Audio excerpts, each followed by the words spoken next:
You're listening to Journey for Truth with internationally known medium, Tai Yi practitioner, and radio host Tammy Urbanic. Hello and welcome to Journey for Truth on iHeartRadio and YouTube. Thank you for joining me. I'm Tammy Urbanic. Journey for Truth Radio is always on demand and with many new episodes.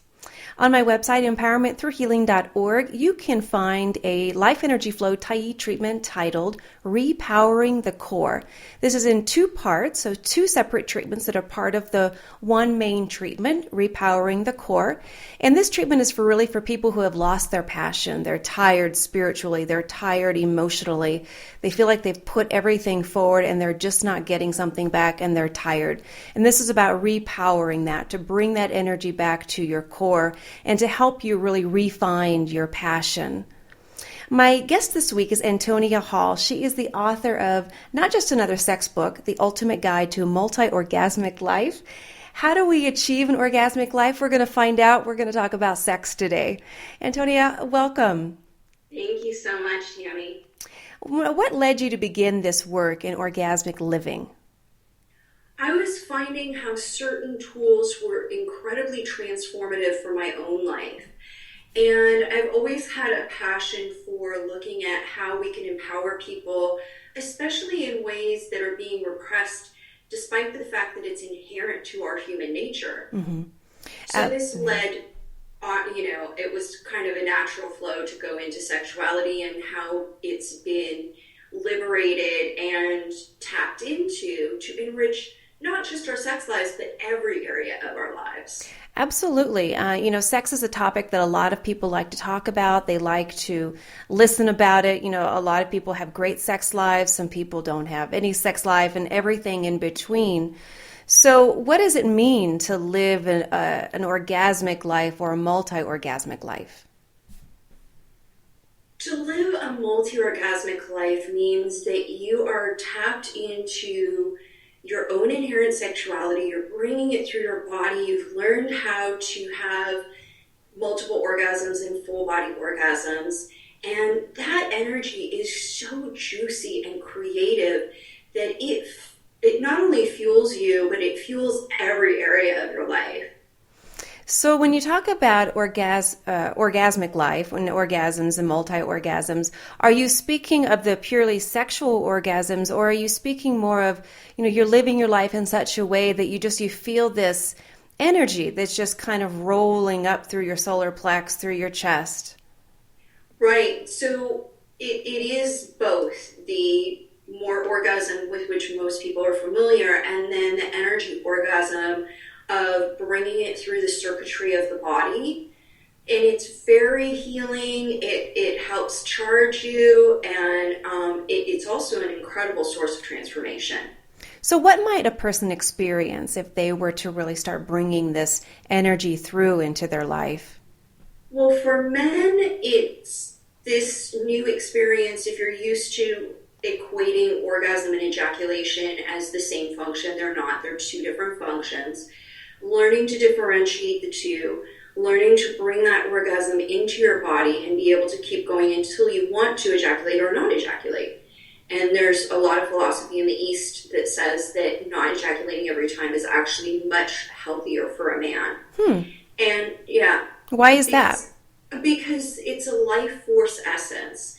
And once men ejaculate, they usually experience this decline in energy. And they're zoned out. That's it. They came, that's it. So once you learn to not ejaculate that out, but to bring it up into your body, you've now held on to this rich, potent energy. That's awesome. And you can still have the orgasm, and so it puts him in control. So for men, there's that distinction, and that's something that they could learn to do. And for women, wow, we are just so ripe for pleasure. And learning how to move this energy through the body is like putting this on a charger. It helps to clear out any blocks whenever we have these energy blocks that, something happens and we don't have the time to deal with it, or we don't want to deal with it, we stuff it down. Mm-hmm. Eventually, moving through that is very cleansing, and it's such a release, and an orgasm is a release. So now you're releasing this negative blocked energy in this really incredible and fulfilling way. Interesting, very interesting. Now, how do you blend sexuality with spirituality and science? Well, quantum physics mechanics is now showing what the ancients have been telling us for 5,000 plus years, that we are all just this energy form. And once we look at the body as an energy field instead of this physical body, you're able to start moving that energy and moving energy with your partner. So it can be this incredible thing to bring into the bedroom, this great new tool, that you're bringing this potent energy through you and through your partner. And we are sexual, spiritual vessels. So moving through that energy actually can be an incredible source of transcendence. Now, what if two people are coming together and they are using sex in a different way than you're explaining? Perhaps using sex to escape, or they're using sex out of anger. They're using sex to, it's a one-night stand. And I'm not saying any of that is, I'm not judging it one way or the other. But what kind of an effect would that have versus the type that you're talking about? Well, the type that I'm talking about can happen in those situations, despite what underlying, thing might be going on. Transcendence can happen with one-night stands. People have experienced that. Jenny Wade's work showed that beautifully. I don't recommend doing this deep, energetic work with someone that isn't someone that you know well. Especially for women, we're the chalice, we take on energy. Mm-hmm. And so if you don't know your partner or that energy that you're taking on, you can later have this experience of feeling wonky and feeling angry and feeling frustrated or whatever it may be, because you've taken that energy on.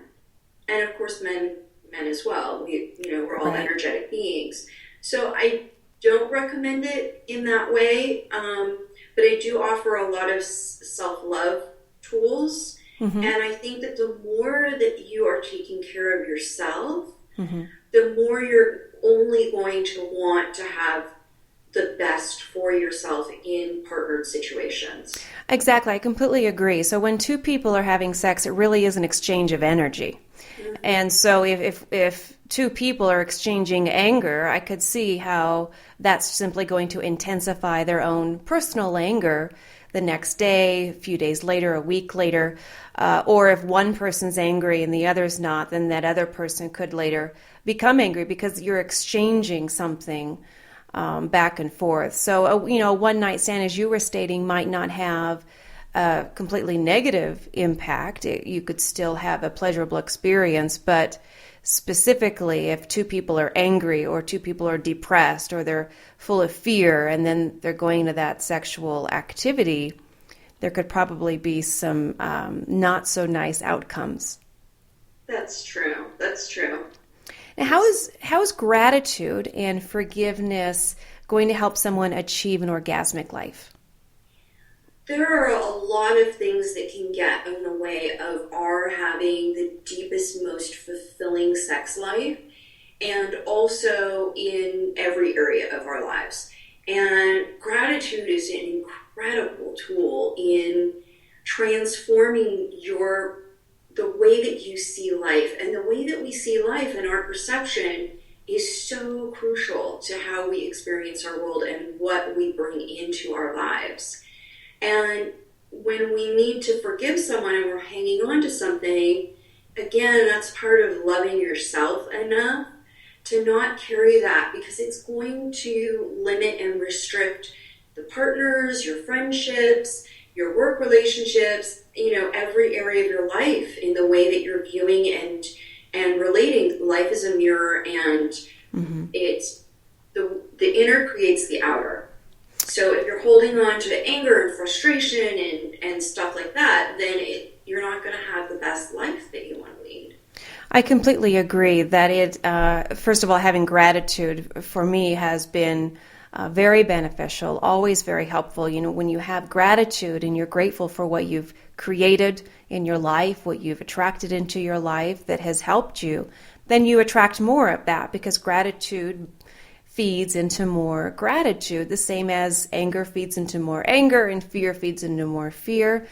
And so I love what you just stated, that having an orgasmic life includes forgiveness and gratitude and letting things go and healing and moving beyond painful emotions and painful experiences.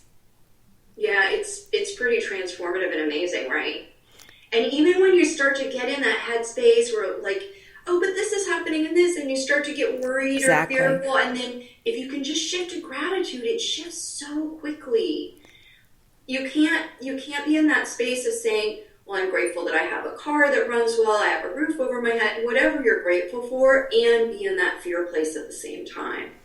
I completely agree. Now, what is a full-body orgasm? A full-body orgasm, and I touched on it earlier for men, is when you start to bring that energy up into your body instead of expelling it outward. Okay. And women are the same way, and you can start to move that energy. You can even, with breath and some energy work and a little bit of muscle control, you can move that energy through your body and have orgasms. Hands off, like it's pretty amazing. Our body is incredible, but we're not often taught this. I completely agree with that too. Many times we are taught to pay attention to very material things, pay attention to our external environment instead of how we can feel better internally, how we can feel better about ourselves. You spoke about self-love earlier, and also a very hot topic in my work as well, that is really the core of finding balance and the core of living a very enjoyable life. And now, how does breath play a role in all of this? Breath is amazing. So it's something that we kind of tend to take for granted because the body does it for us. Mm-hmm. But breath alone can relax you when you're totally stressed out. We all know about taking a few deep breaths to get centered again and, release some frustration if something gets frustrating or angry. We can also use short, quick breaths to energize the body very quickly. Like if you get that 3 o'clock, 4 o'clock lag, then you can use quick, short breaths in order to energize and stimulate the body really quickly. So there's like the long, slow ones that are calm you down and cool you down. But you can also move energy with your breath. And with sexuality, the more that you are expressing with breath and with sound, the more those orgasms expand and get really amazing and juicy and fulfilling. Now, very interesting. So what you're recommending, if I'm understanding correctly, is that during a sexual experience, people would practice a certain breath in order to enhance their experience. Yes, absolutely.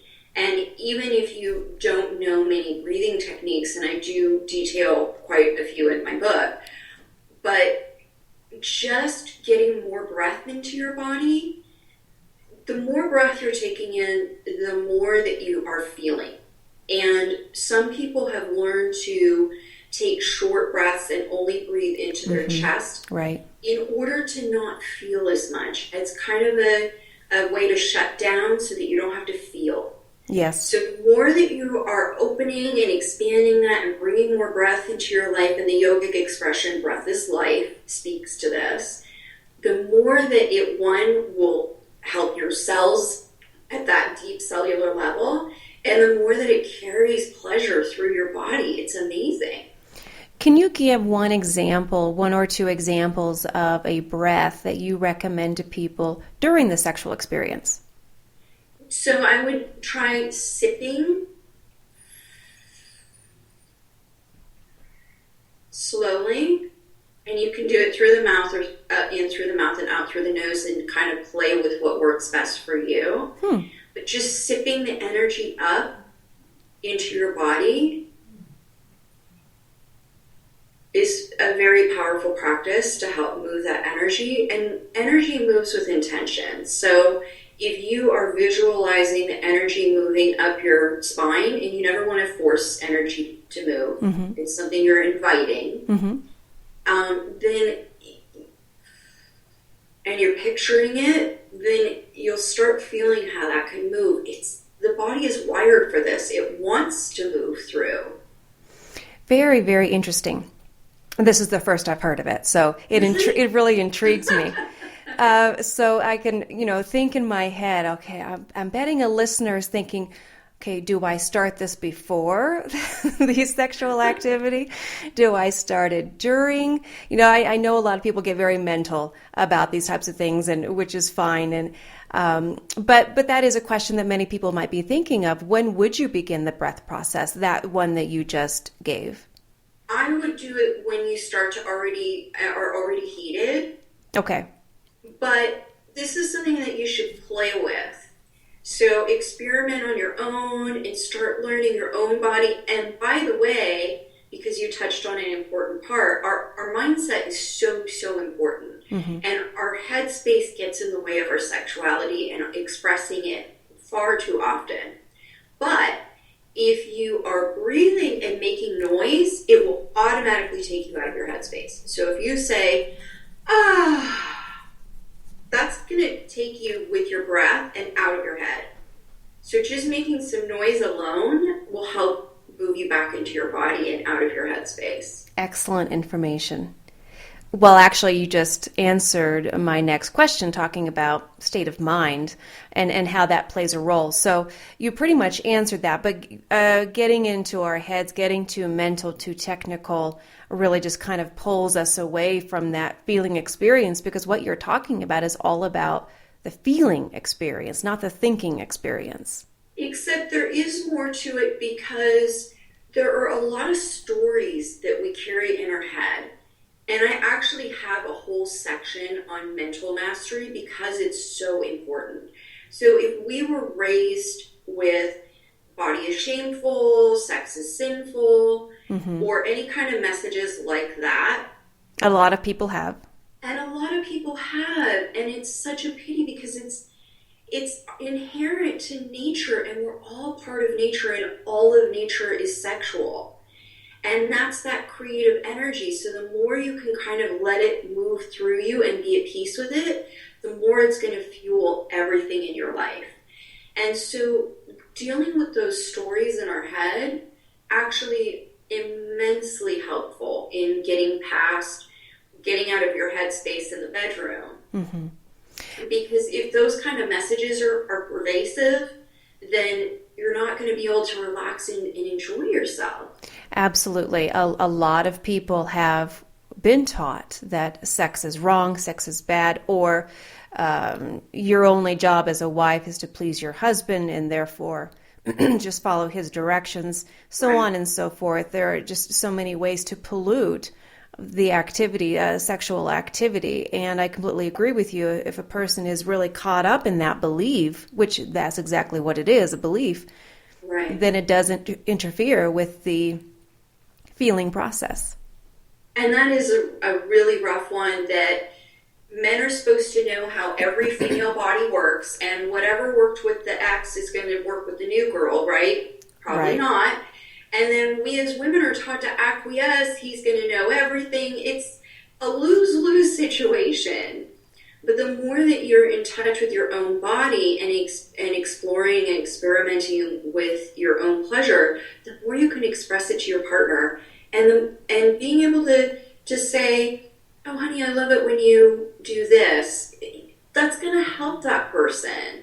So that's your partner. So it's another really important one to get past. Well, and I think you're leading into my next question of how do two partners reconnect on a daily basis, because everyone seems to be so busy, especially people who are working 40 hours a week. If there are kids, there's pets, there's activities. How do two partners reconnect on a daily basis? So I also have a whole section in here on partnered play and how to reconnect with your partner and how to experiment together in new ways. Honestly, there are new things to try that would outlive us. So there's no reason for like rote, oh, this is what works for us. Plus the body is always changing. So what you like at a certain point might not feel as good at other times of the month or later. Mm-hmm. And so playing and experimenting together, it's fun. Why wouldn't you want to experiment and play together? So I give a little, ways that people can, and they are, I know everybody's so busy. We're supposed to have more time because of all the electronics and everything, but instead we are busier than ever. Mm-hmm. Nobody has any time. And so I wrote my book in a way that it's just a couple little pages and then an exercise, and a couple little pages and an exercise, so it's super easy to implement into your busy lives. Excellent. Now, what advice could you offer to people who have a fear of intimacy? Really, it goes back to self-love for me, again, that when you are taking care of yourself and giving yourself what you're needing and desiring, which we all deserve and all should be doing anyway, then it's going to ripple over into the true sense, because we all deserve deeply healthy, fulfilling relationships in our lives. And you'll know that more when you're taking care of yourself. It's a consistent reminder, giving yourself what you would be seeking from somebody else. And when you're not seeking, when you're already fulfilled, it starts to people are attracted to that. Mm-hmm. You have that inner glow. You're fulfilled already. You're not out there, feed me, you know what I mean? Exactly. And so you actually come from a different space, and it helps to attract and get over that fear of intimacy. Because you're already intimate with yourself. Absolutely. And I think that's what people are really afraid of. Mm-hmm.